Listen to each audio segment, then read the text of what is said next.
seperti telapak kaki lembu dan punggungnya laksana mutiara yang putih. Di atas punggungnya terhadap ringkah atau satu tempat dari surga, dan buruk itu mempunyai dua sayap di pahanya untuk berjalan bagaikan kilat. Langkahnya sejauh batas pemandangannya. Satu kibas itu langsung kecepatannya sejauh pemandangan. Kata mereka Jibril, kata hai Muhammad, jika buruk itu ialah milik Nabi Ibrahim alaihissalam, dikendarai sewaktu berkunjung ke Baitul Haram, maka saya pun naik. Kemudian buruk pun berjalan bersama dengan Jibril. Kata Jibril, turunlah engkau Muhammad dan kerjakanlah sholat.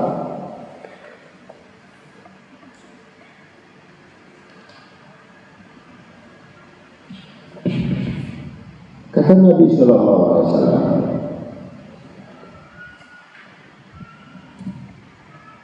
saya pun turun dan mengerjakan sholat. Kata Jibril, tahukah engkau di mana engkau sholat? Jawab saya, tidak. Engkau telah sholat di Thaibah, dan insya Allah engkau akan hijrah pindah ke kota itu. Kemudian kami berjalan lagi, lalu Jibril berkata, turunlah engkau Muhammad dan kerjakanlah sholat. Dan saya pun turun dan mengerjakan sholat.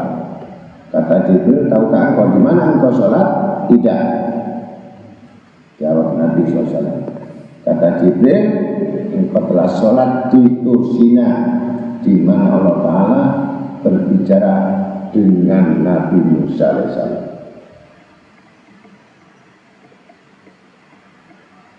Kemudian kita berjalan lagi, lalu Jibril berkata, turunlah engkau Muhammad dan kerjakanlah sholat. Kata Jibril, tahukah engkau di mana engkau sholat? Jawab saya, tidak. Kata Jibril, engkau telah sholat di Baitul Lahmin, Bethlehem, di mana Nabi Isa AS dilahirkan di sana. Dan kami melanjutkan perjalanan sehingga sampai di Baitul Maqdis, dan setelah selesai perjalanan, maka di situ saya bersama-sama dengan para malaikat yang turun dari langit, yang mereka menyambut saya dengan gembira lagi hormat, dan Allah Ta'ala seraya berkata bersalam, Assalamualaikum ya awalu ya akhiru ya asyir. Semoga keselamatan tetap untuk engkau yang pertama dan yang terakhir dan yang menghimpun. Asyir, syin, bukan sa. Kalau sa itu banyak, kalau asyir menghimpun. Beliau berkata, kata saya Jibril, apakah maksud yang penghormatan salam mereka kepada saya itu? Kata Jibril, sesungguhnya dari sebab engkaulah yang pertama kali bumi ini menjadi ada pecah belah, dan dari sebab umat engkau sebagai penolong yang pertama kali, dan yang pertama kali pula memberikan pertolongan, dan sesungguhnya engkau itu akhir dari para nabi serta penghitungannya pun dengan sebab engkau dan umat engkau. Kemudian kami terus lewat sehingga sampai di pintu masjid, dan malaikat Jibril menurunkan saya serta mengikat buruk di kolongan yang telah menjadi kebiasaan para nabi mengikatkannya pada kolongan itu dengan tali sutra dan dari surga. Tatkala saya masuk pintunya, ternyata di situ saya bersama-sama dengan para nabi dan para utusan. Di dalam hadis Abi Aliyah, nabi-nabi yang telah diutus oleh Allah sebelum saya, dari Nabi Idris dan Nabi Nuh alaihissalatu wassalam sampai dengan Nabi Isa alaihissalatu wassalam, dan telah dikumpulkan oleh Allah Azza wa Jalla. Maka mereka bersalam kepada saya dan menghormati saya sebagaimana penghormatan para mereka. Saya bertanya, hai Jibril,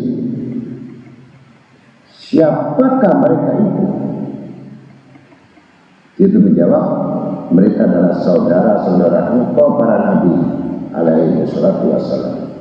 Kemudian Jibril membimbing tangan saya dan pergi ke sebuah batu besar, maka dia dan saya mendakinya. Kata beliau Nabi alaihi salatu wassalam, maka di situ terdapat sebuah tangga yang menghubungkan langit. Sampai sekarang ada di Masjid Al-Aqsa itu batu yang terangkat. Ini mau ikut gak boleh. Jadi sampai sobek tangannya. Jadi tangannya jadi ruangan. Jadi masjidnya itu ada batunya itu sobek. Karena mau ikut sama Nabi Muhammad SAW disobek. Nah, saya masuk di bawahnya juga. Jadi batu di tengah itu naik. Karena mau ikut sama Nabi Muhammad SAW. Maka di situ terdapat sebuah tangga berhubungan ke langit yang saya belum pernah melihatnya baik dan indahnya, dan belum pernah orang melihatnya sesuatu yang lebih indah daripadanya sama sekali. Dan dari tangga itulah para malaikat sama naik. Tangga itu di atas batu Baitul Maqdis dan ujungnya sampai melekat pada langit. Satu kaki tangga itu dari permata intan merah dan kaki yang satunya dari permata intan hijau. Sedang anak tangga satu tingkat dari perak dan tingkat yang lain dari jamrud, dan diberi rangkaian hiasan dari permata dan intan merah. Tangga itu pun dipergunakan turun oleh malaikat penjaga jiwa. Kalau kamu sekalian melihat dari antara yang mati pandangannya menengadah ke atas, maka sesungguhnya daya penglihatannya terputus ketika melihat keindahan tangga itu. Kemudian malaikat Jibril alaihi wasallam membawa saya dan meletakkan saya di sayapnya dan naik ke langit dunia dari tangga tadi. Jibril mengetuk pintu, maka ditanya, siapakah itu? Dia menjawab, saya Jibril. Dia ditanya lagi, bersama siapa kamu? Jawab Jibril, bersama Muhammad. Maka pintunya dibuka dan kami masukinya. Ketika saya berjalan di langit dunia, dan itu tiba-tiba saya melihat seekor ayam jantan berbulu putih. Sepertinya sangat putih sekali, yang saya belum pernah melihat seperti itu sama sekali, dan berbulu halus berwarna hijau di bawah bulunya yang tadi. Juga agaknya sangat hijau sekali, dan saya belum pernah melihatnya sepertinya sama sekali. Dua kakinya di batas bumi paling bawah dan kepalanya di bawah aras. Ayam jantan itu mempunyai dua sayap di atas dan pundaknya. Apabila dia mengelap atau menebarkan kedua sayapnya itu, maka sampai Masyriq atau dunia timur dan dunia barat maghrib. Apabila telah masuk sebagian malam, maka dia menebarkan dua sayapnya dan menebarkan keduanya serta meneriakkan tasbih, memahasucikan kepada Allah Azza wa Jalla dengan ucapan Subhanal Malikul Qudus Al-Kabir Muta'ali La ilaha illa huwal hayyul qayyum. Ini tasbihnya ayam jantan tadi.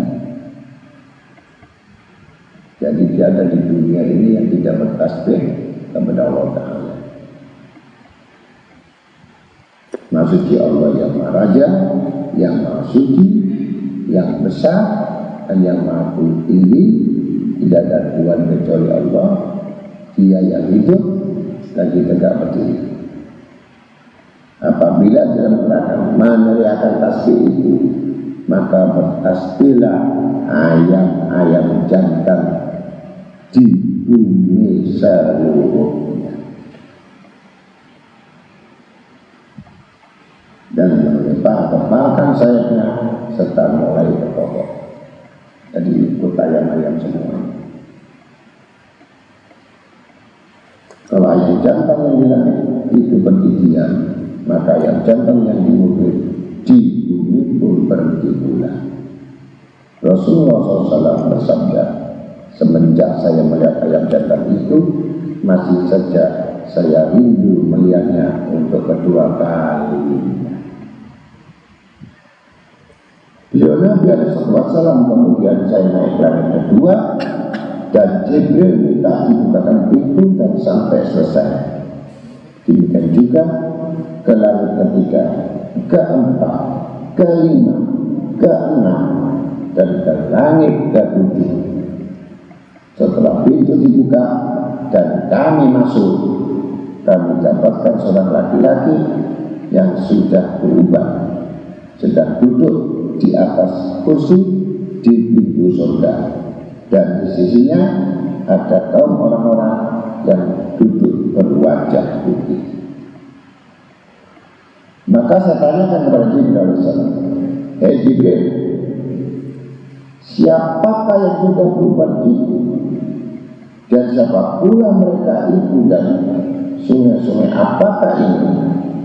Jawab Jibril, "Orang yang berubah itu adalah bapakmu Nabi Ibrahim alaihissalam.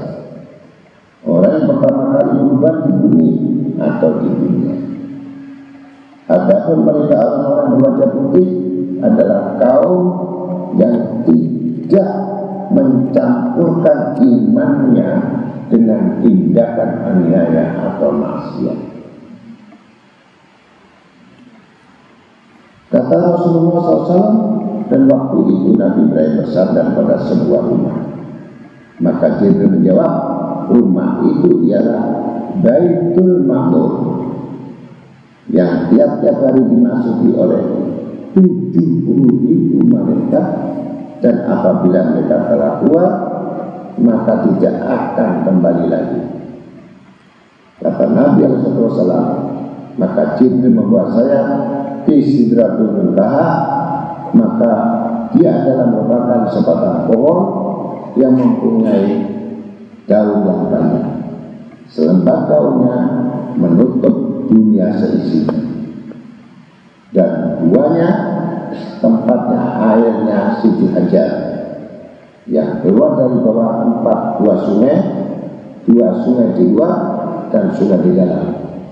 Maka saya bertanya kepada Jibril, Jibril,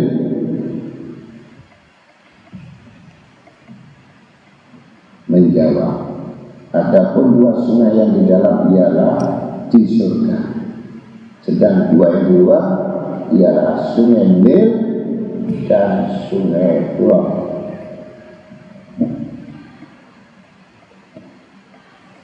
Kata beliau, kemudian sampailah saya di Sidratul Muntaha, dan saya melihat daunnya dan buahnya, maka semakin ditutupi oleh cahaya Allah, yakni menjadi cemerlang ditutupi oleh para malaikat, seakan-akan mereka itu belalang-belalang dari emas, dan sebab takut kepada Allah Ta'ala. Maka tatkala Sidratul Muntaha ditutup oleh sesuatu yang menutupnya, dia menjadi berubah sehingga tidak seorang pun bisa mengenai sifat-sifatnya. Kata Nabi SAW, di Sidratul Muntaha tersebut terhadap banyak malaikat yang bilangannya hanya Allah Ta'ala Azza wa Jalla sendiri yang mengetahuinya. Sedang tempatnya Jibril di tengah-tengah mereka. Jibril berkata kepada saya, majulah Muhammad. Kata saya, hai Jibril, majulah engkau. Kata Jibril, bahkan majulah Muhammad, sesungguhnya engkau itu lebih dimuliakan Allah Ta'ala daripada aku. Saya pun maju, sedang di belakang saya. Maka alih-alih itu bergerak dan ada suara, siapa itu? Kata Jibril, saya Jibril dan bersama Muhammad. Kata malaikat, Allah Akbar. Dan dia mengeluarkan tangannya dan bawa alingan itu serta mengangkat saya sedang Jibril mundur. Kata saya, kemana? Dia menjawab, "Hai Muhammad, kita masing-masing mempunyai tempat tertentu, dan sesungguhnya ini adalah tempat penghabisan bagi semua makhluk. Sesungguhnya saya diizinkan mendekat aling-aling ini karena saya menghormati dan memuliakan engkau." Maka malaikat itu membawa saya dengan lebih cepat. Dari sekejap mata saya sampai ke aling-aling permata, dan aling-aling itu bergerak serta ada malaikat yang menegur dari belakang aling-aling itu. "Siapa itu?" Kata malaikat yang membawa saya, "Saya penghuni ranjang dari emas, dan ini adalah Muhammad, utusan dari bangsa Arab bersama saya." Maka malaikat yang aling-aling mutiara, Allahu Akbar, maka dia mengeluarkan tangannya dari aling-aling dan meletakkan saya di hadapannya.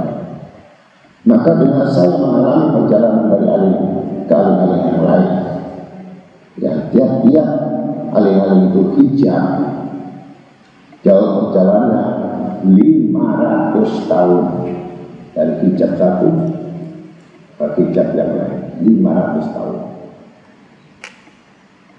Dan jarak antara satu aling-aling ke aling-aling lainnya sama dengan jauh perjalanan 500 tahun. Kemudian mengulur serta memanjangkan di hadapan saya satu lampion hijau yang cahaya seperti sinar matahari, dan silaulah pandangan saya. Maka saya diletakkan di atas lampion hijau itu yang kemudian membawa saya. Ini saya maksudnya Nabi. Tatkala saya ambil, saya sampai di aras, maka saya dapatkan dia lebih luas dari segala sesuatu.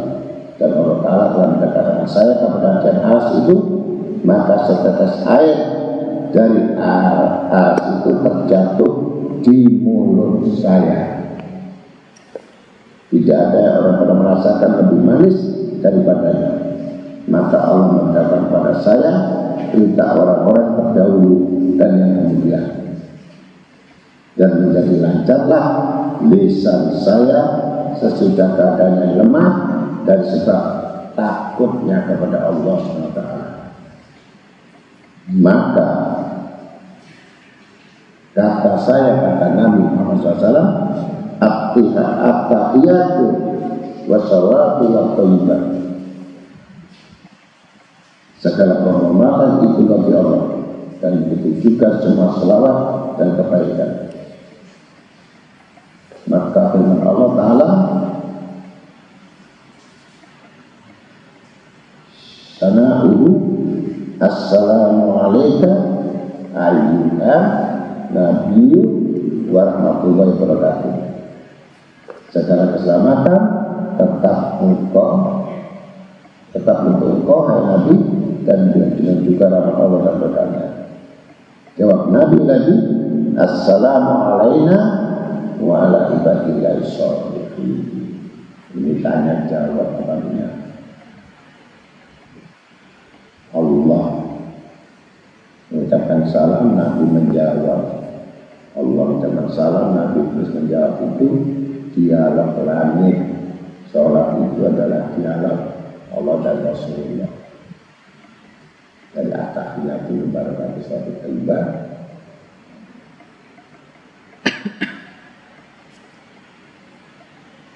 Mudah-mudahan keselamatan datang untuk kalian sekalian dan untuk para hamba Allah yang saleh-saleh.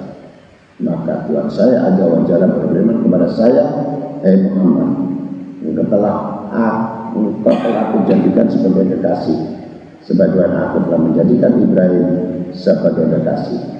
Dan engkau telah aku ajak bicara sebagaimana Musa telah aku ajak bicara. Dan umatmu telah aku jadikan sebagai umat yang diciptakan untuk manusia. Dan aku jadikan mereka sebagai umat pertengahan. Dan telah aku jadikan pula mereka dari golongan orang-orang dahulu dan yang kemudian.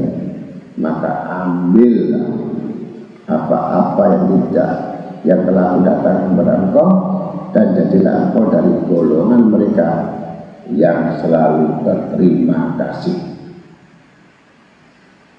Kemudian Allah menyampaikan beberapa perkara kepada saya, apa yang saya tidak diizinkan memberitakan kepadamu sekalian, dan telah diwajibkan kepada saya dan kepada umat saya setiap hari 50 sholat. Tatkala Allah telah menjanjikan kepada saya dengan janjinya dan meninggalkan saya dengan tandanya, maka dia berkata kepada saya, kembalilah kepada umatmu dan sampaikan kepada mereka dari kami yang menjadi keharusan atau kewajiban sholat bagi mereka. Maka roh atau rambaian bersinar yang membawa saya terus menerus turun dan naik perjalanan sehingga saya turun ke Sidratul Muntaha. Waktu itu kiranya Jibril telah saya lihat dengan mata hati saya sebagaimana saya melihatnya dengan mata kepala dan hadapan saya. Kata Jibril, Allah Ta'ala telah memuliakan engkau dengan sesuatu yang dia Allah belum pernah memuliakan seseorang pun dari makhluknya, baik itu malaikat mukarrabin yang dekat maupun nabi yang diutus. Dan sungguh dia Allah telah menyampaikan kepada engkau kedudukan yang belum pernah sampai kepadanya seorang dari penghuni langit ataupun dari penghuni bumi. Maka selamat menikmati apa yang telah dikerjakan Allah dari penghormatan kepada kedudukan yang tinggi dan kemuliaan yang tinggi pula. Oleh karena itu bersyukurlah kepadanya, karena sesungguhnya dia itu Maha pemberi nikmat dan suka kepada orang-orang yang berterima kasih. Maka saya pun mengucapkan alhamdulillah, bersyukur kepada Allah atas itu semuanya. Kemudian Jibril alaihissalam berkata, pergilah hai Muhammad ke surga, sehingga akan aku tunjukkan kepadamu apa yang akan menjadi bagian di dalamnya, agar supaya engkau bertambah zuhud atau meninggalkan urusan dunia. Jadi kamu bisa zuhud kalau melihat surga. Jadi kalau kamu tidak bisa melihat surga, berarti kamu tidak bisa zuhud. Karena orang yang melihat surga baru bisa zuhud, karena dunia ini tidak ada apa-apanya dibandingkan dengan isinya surga. Maka engkau akan tambah cinta kepada akhirat. Maka kami terus berlalu sehingga kami pun sampai dengan kehendak Allah Ta'ala, dan tidak ada satu tempat pun dalam surga yang kami tinggalkan kecuali saya sudah mengetahuinya dan telah diberitahukan kepada saya tentang keadaannya. Maka saya lihat beberapa istana dan mutiara, bintang merah dari bintang permata hijau. Setelah saya lihat pula beberapa pohon dari emas merah, dan saya ketahui juga di dalam surga apa-apa yang mata belum melihat dan telinga belum mendengar dan tidak terlintas pula di pikiran atau di hati manusia, dan semua itu memang sengaja disediakan. Adapun yang melihatnya ialah pemiliknya dari golongan kekasih Allah. Maka apa yang saya lihat itu membesarkan hati saya, dan saya berkata, untuk seperti ini mendapatkan ini, dan orang-orang mau berbuat yang baik. Kemudian diperhatikan kepada saya keadaan neraka, sehingga saya bisa melihat berapa belenggunya dan rantai-rantainya. Lalu saya dikeluarkan dari langit. Maka kami lewati beberapa langit dan terus turun dari langit ke langit sehingga sampai kepada Musa alaihissalam. Kata Musa, apakah yang diwajibkan kepadamu, kepada umatmu? Wahai Nabi, jawab saya, aku diperintahkan untuk memerintahkan umatku 50 sholat, 50 rakaat sholat. Kata Musa, sungguh umatmu tidak akan bisa mengerjakan 50 kali sholat tiap-tiap hari, karena sesungguhnya saya telah mencoba kepada manusia dan sudah mempergauli dan menyadarkan kepada Bani Israel dengan penyadaran sangat berkali-kali. Maka kembalilah engkau kepada Tuhanmu dan mintalah keringanan kepada Tuhanmu. Kemudian saya kembali, maka Allah Ta'ala memberikan keringanan 10, dan saya kembali kepada Musa, dan dia berkata seperti semula, minta ringan lagi, gak mampu, umatku gede-gede, kuat-kuat, gak mampu sholat. Umatku kecil-kecil, males-males, tidak akan mampu sebelum sholat.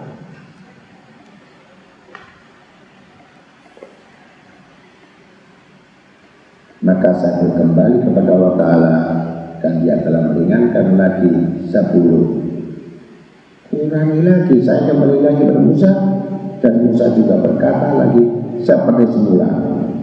Maka saya kembali juga kepada Allah Ta'ala, berulang-ulang Dia mengurangkan terus 10, 10, 10. Terus ulang-ulang sampai meringankan 10 lagi.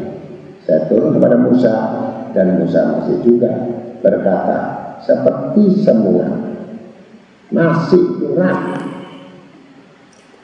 minta keringanan lagi. Maka saya kembali kepada Allah Ta'ala, dan saya telah diperintahkan yang mengerjakan sholat 5 kali tiap hari. Coba 50 kali kamu sholat, tidak kerja.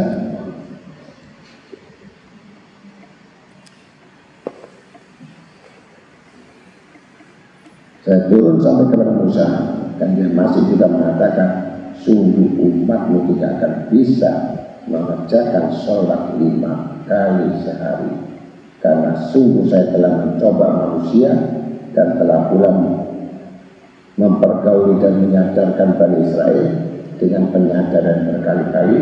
Maka kembali kepada kamu, mintalah keringanan. Kata saya telah minta kepada Tuhanku sampai aku menjadi malu. Maka saya rela dan menerimanya utusan Allah 5 kali sehari. Ketika saya Nabi Musa, ada suara berseru, engkau telah sanggup mengerjakan yang aku wajibkan, dan aku telah memberikan keringanan kepada para hamba-Ku. Di dalam mulai baik, aku membalas satu kebaikan dengan 10 yang sepertinya. Kata Nabi Rasulullah, kemudian saya pulang bersama Jibril. Dia tidak meninggalkan saya, dan saya pun tidak meninggalkan dia, sehingga kami berdua sampai di tempat pembaringan saya. Dan waktu itu pada malam pertama dari malam kamu ini, sabda Nabi SAW, Ana sayyidu waladi Adam wal fakhar, wa biyadi wa alhamdulillah fakhar. Saya adalah bapaknya anak Adam, dan tidak bangga, dan di tangan saya ada bendera pujian. Aku tidak pernah bangga. Walaupun kedudukannya sudah tinggi, tapi tua daripada Nabi Adam, lebih awal, lebih akhir, lebih sempurna. Tapi tetap Nabi Muhammad tawadhu, tidak menunjukkan kesombongan. Kata Ibnu Abbas radhiyallahu anhu, Aisyah radhiyallahu anha, Rasulullah SAW bersabda, pada malam saya diisrakan dan pagi-pagi saya sudah berada di Mekah. Maka saya tahu bahwa orang-orang tidak mau mendengarkan saya. Maka beliau Nabi harus duduk dengan sedih, dan Abu Jahal musuh Allah melewatinya dan mengambil Nabi serta duduk di dekatnya, seraya berkata dengan nada mengejek, apakah ada sesuatu yang kau anggap penting? Kata beliau Rasulullah, ya, semalam saya diisrakan, diberangkatkan perjalanan di waktu malam. Kata Abu Jahal, kemana? Dia menjawab, kami ke Maqdis. Kalau tempuh onta itu 3 bulan gak sampai. Terus hari satu malam Nabi sudah cerita. Kata Abu Jahal, kemudian pagi ini kau sudah berada dengan kita? Jawab beliau, iya. Kata Abu Jahal, apakah kau bersedia menyampaikan kepada kaummu apa yang telah kau sampaikan kepada saya? Jawab Nabi, iya. Kata Abu Jahal, hai orang-orang Bani Ka'ab bin Lu'ay, datanglah kemari. Maka mereka pun datang, kemudian duduk di dekat keduanya Abu Jahal dan Nabi Muhammad SAW. Kata Abu Jahal, katakan Muhammad pada kaum, apa yang telah engkau katakan padaku? Kata beliau, ya, semalam saya diisrakan. Mereka bertanya, kemana? Kata beliau, ke Baitul Maqdis. Kata mereka, kemudian pagi ini engkau sudah berada di lingkungan kita? Nabi menjawab, iya. Maka beberapa orang musyrikin pergi ke kediaman Abu Bakar As-Siddiq, kemudian berkata, apakah engkau menerima tentang kabar dari sahabat Nabi Muhammad SAW yang mendakwakan dirinya bahwa dia telah diisrakan semalam? Kata Abu Bakar, apakah sungguh dia sudah mengatakan? Kata mereka, iya, dia mengatakan. Kata Abu Bakar, sungguh dia benar. Mereka berkata, apakah kamu membenarkan dia? Kata Abu Bakar, saya akan membenarkan dia dalam urusan yang lebih jauh dari itu. Adapun mengenai Rasulullah SAW melihat Tuhannya Allah Azza wa Jalla, maka para orang salaf berselisih tentang melihatnya beliau dengan mata kepala kepada Allah SWT atau tidak dengan mata kepala. Siti Aisyah telah mengingkarinya artinya. Dari Amir dari Masri bahwa dia telah bertanya kepada Siti Aisyah, bagaimana ini? Apakah Muhammad melihat tuannya yakni pada malam Isra dengan berjaga dengan melihat matanya? Siti Aisyah menjawab, telah berdiri bulu-bulu romaku dari sebab mendengar pertanyaan itu. Tiga perkara. Barang siapa berhadapan memberitahukan kepadamu, maka dia telah berdusta. Barang siapa memberitahukan kepadamu bahwa Muhammad melihat tuannya, maka dia telah dusta. Kemudian dia biasa membaca, la tudrikul absar wa huwa yudrikul absar. Dia tidak melihat, dia tidak dilihat oleh penglihatan mata, dan dia melihat semua pandangan mata layak. Jadi Allah bisa dilihat dengan mata hati, bukan mata melek itu melek, tapi mata kasira, mata hati.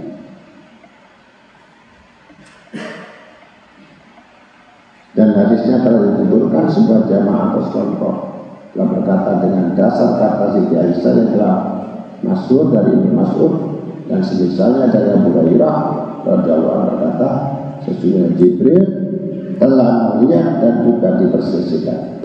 Para muhaddisin, para ahli fikih dan para ahli kalam telah mengingkari akan hadis ini dan menolak melihatnya di dunia ini. Dan dari Ibnu Abbas, Muhammad melihatnya dengan dua matanya menurut Ibnu Abbas.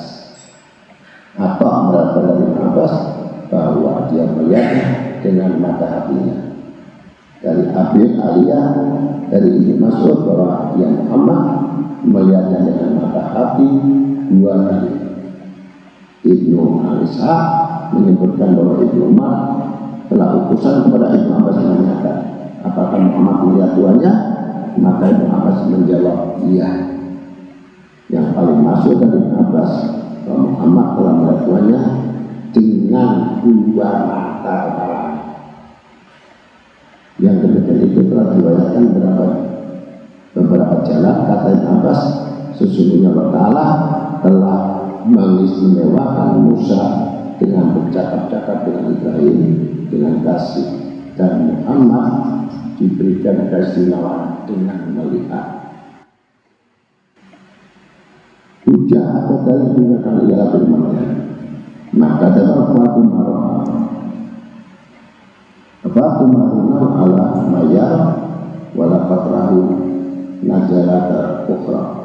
Hati itu tidak berdusta terhadap apa-apa yang dilihat. Apakah kamu sekalian membantah apa-apa yang dilihatnya? Dan sungguh dia melihatnya pada kejadian yang lain. Kata Munawi, telah dikatakan bahwa sesungguhnya Allah Ta'ala telah membagi firman-Nya, melihatnya antara Musa dan Muhammad. Maka Muhammad melihatnya 2 kali dan Musa berbicara dengannya 2. Kata Samarkandi dari Muhammad bin Ka'ab al-Qurdi dan Rabi bin Anas bahwa sungguhnya Nabi SAW telah ditanya, apakah engkau melakukanmu? Beliau menjawab, saya melihatnya dengan mata hati dan tidak melihatnya dengan 2 mata kepada saya. Itu jawaban Nabi Muhammad SAW. Adapun sebab terjadinya merah, bahwa bumi telah berbangga kepada langit, kata bumi, saya lebih baik daripada kamu, karena Allah Ta'ala telah menghias saya dengan berbagai negara, beberapa laut, sungai-sungai, tanaman-tanaman, beberapa gunung dan lain-lain. Kata langit, saya lebih baik daripada kamu karena matahari, bulan, bintang, beberapa falak, buruj, ars, kursi, dan surga ada pada saya. Kata bumi, di tempat saya, rumah yang dikunjungi dan untuk tawaf para nabi, para utusan, para wali, dan sekalian orang-orang beriman. Kata langit, di tempat saya ada Baitul Ma'mur untuk bertawaf para malaikat, penghuni langit, dan ada surga tempat arwah para nabi, para utusan, dan arwah para wali, dan sholihin, orang-orang yang baik. Kata bumi, sungguh pemimpinnya para nabi dari utusan bahkan sebagai akhir para nabi dan kekasih Tuhan segala alam, seutamanya segala yang wujud, serta kepadanya penghormatan paling sempurna itu tinggal di tempat saya, yaitu bumi. Dan dia menjalankan syariatnya juga di tempat saya. Tatkala langit mendengarkan sumpah, maka dia menjadi lemah dan diam tidak menjawab. Dan dia menghadap kepada Allah Ta'ala serta berkata, ya Tuhanku, engkau telah mengabulkan permintaan orang-orang yang terpaksa atau teraniaya, tertimpa bahaya bila dia berdoa kepada engkau. Dan saya telah tidak mampu menjawab kepada bumi, maka saya minta kepada engkau agar supaya Muhammad engkau naikkan kepada saya ke langit, sehingga saya akan menjadi mulia dengan sebabnya Nabi Muhammad. Sebagaimana bumi telah menjadi mulia dengan kebagusan dan dia berbangga. Maka Allah mengabulkan permintaan langit. Kemudian dia Allah memberikan wahyu kepada Jibril alaihissalam di malam tanggal 27 Rajab besok. Ini malam 27 Rajab persis mulianya Nabi kita Muhammad SAW diangkat Mi'raj. Mudah-mudahan kita mendengarkan cerita ini, kisah ini dapat sahabatnya Nabi Muhammad SAW. Janganlah engkau Jibril bertasbih pada malam ini, dan hai Israel, engkau jangan mencabut jiwa pada malam ini, karena itu hari kemuliaan. Kata Jibril alaihissalam, apakah telah datang kiamat? Beliau menolak Allah, tidak Jibril, tapi pergilah engkau ke surga dan ambillah burak, teruslah pergi kepada Nabi Muhammad SAW dengan burak ini. Maka Jibril pergi dan dia melihat 40.000 burak sedang bersenang-senang di pertambangan surga, dan di wajahnya masing-masing terdapat nama Muhammad. Dan Jibril melihat di antara burak-burak itu ada seekor burak yang menundukkan kepalanya sedang menangis dan kejujuran air mata. Maka kata Jibril, mengapa engkau ya burak? Kata burak, ya Jibril, sungguh saya telah mendengar nama Nabi Muhammad sejak 40 tahun. Maka pemilik nama itu telah jatuh tertinggal jatuh, dan saya sudah itu menjadi rindu kepadanya dan saya tidak mau makan minum lagi, dan saya laksanakan bakar oleh api kerinduan. Kemudian Jibril memakai pelana dan datang kepada buruk itu dan membawanya sampai kepada Nabi Muhammad SAW, dan demikian sampai akhir ceritanya bahwa buruk saja masih rindu sama Nabi Muhammad SAW. Dari garis besarnya, Isra Mi'raj itu adalah soal perintah sholat 5 waktu. Yang sholat 5 waktu itu adalah perintah langit. Ya. Jadi kalau diperintahkan diturunkan Quran dari malaikat Jibril turun membawa Quran disampaikan oleh Muhammad pada Al-Quran itu mulia. Tapi ada spesial yang mana seseorang itu dipanggil dan diberangkatkan oleh Allah untuk menggadah 4 mata. Luar biasa. Jadi kalau dipanggil itu 4 mata, berarti ada spesial. Arba'ul 4 mata. Secara umum, secara khusus bil khusus. Ini khusus bil khusus karena peristiwa adalah sholat. Selain itu tidak dibicarakan, hanya membicarakan soal sholat. Jadi sholat itu adalah mi'rajnya orang mukmin. As-sholatu mi'rajil mukmin. Sholat itu mi'rajnya bagi orang mukmin. Jadi tidak perlu heran. Jadi perumpamannya saja, namanya diberangkatkan. Itu semua. Kalau berangkat ke Jakarta dengan jalan kaki, itu kira-kira kapan akan sampai? Itu semut merah atau semut hitam dimasukkan botol, di belakangnya pesawat, taruh di Monas, keliling. Sudah selesai, bagaimana di mall, bagaimana di dikelilingkan dulu, lihat, masukkan botol, bawa pulang lagi, kumpulkan ke temannya, sebut, ngomong sama temannya, saya habis ngecek ke Ancol, penting banget. Dibawa, diberangkatkan, bukan berangkat sendiri. Ya, kalau berangkat sendiri, ketika 3 bulan sampai negara Syam. Nah, itulah keutamaan Allah Ta'ala yang tidak bisa kita ingkari dengan innallaha ala kulli syai'in qadir. Allah itu kuasa atas segala sesuatu. Jadi apa yang dikehendaki kun fayakun, maka itu jadi.